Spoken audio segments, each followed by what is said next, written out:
ನನ್ನ ಮಿತಿಗಿಂತ ಹೆಚ್ಚು ಕೆಲಸ ನಾನೇನು ಮಾಡಿದ್ದೇನೆ ಅದನ್ನ ಯೋಚನೆ ಮಾಡುವ ಕೆಲಸ ಆಗಬೇಕು.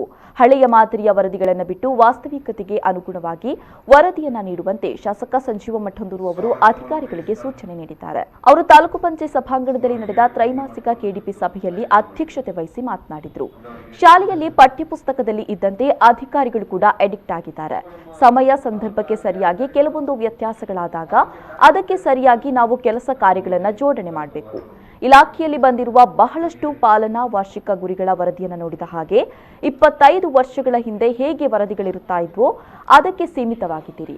ಹೊಸ ಯೋಜನೆ ಕಾರ್ಯಕ್ರಮ ವಾರ್ಷಿಕ ಗುರಿಯಲ್ಲಿ ಬರ್ತಾ ಇಲ್ಲ ಅಂತ ಹೇಳಿದ್ರು.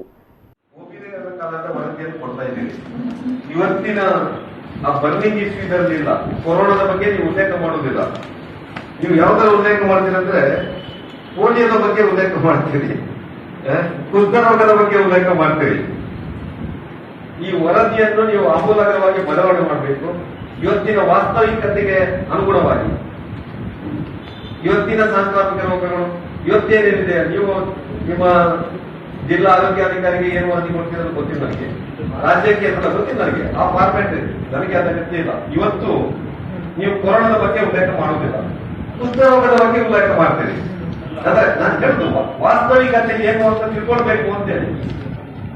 ಈ ನಮ್ಮ ಪ್ರಗತಿ ಪರಿಶೀಲನೆ ಆಗುವಂತದ್ದು ಇವತ್ತಿನ ವಾಸ್ತವಿಕತೆಗೆ ಅನುಗುಣವಾಗಿ ಈ ಪ್ರಗತಿ ಪರಿಶೀಲನೆ ಆಗ್ತಾ ಇದೆ.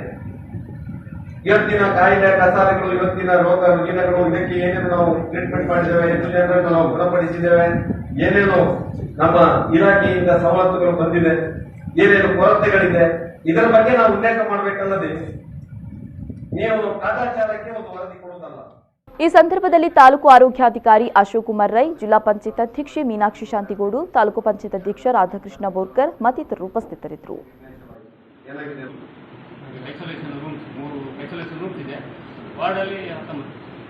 ಇತರ ಬೆಡ್ ಎಷ್ಟಿದೆ ನಿಮ್ಮಲ್ಲಿ? ನಮ್ಮಲ್ಲಿ ಟೋಟಲ್ 100 ಬೆಡ್. ಪಂಚಾಯತ್ನವರು ಮತ್ತು ನಮ್ಮ ತಾಲೂಕಿನ ಎಲ್ಲ ಅಧಿಕಾರಿಗಳಿಂದ ಸಭೆ ಆಗಿದೆ. ಒಂದಷ್ಟು ನಿಯಂತ್ರಣಕ್ಕೆ ಬಂದಿದೆ. ಆದರೂ ಇನ್ನು ಮುಂದೆ ಮಳೆಗಾಲ ಮುಗಿದ ತಕ್ಷಣ ಪುನಃ ಬರುವಂತ ಸಂಭವ ಇರುತ್ತದೆ. ಅದರ ಪಾಸಿಟಿವ್ ಕೂಡ ಇದೆ.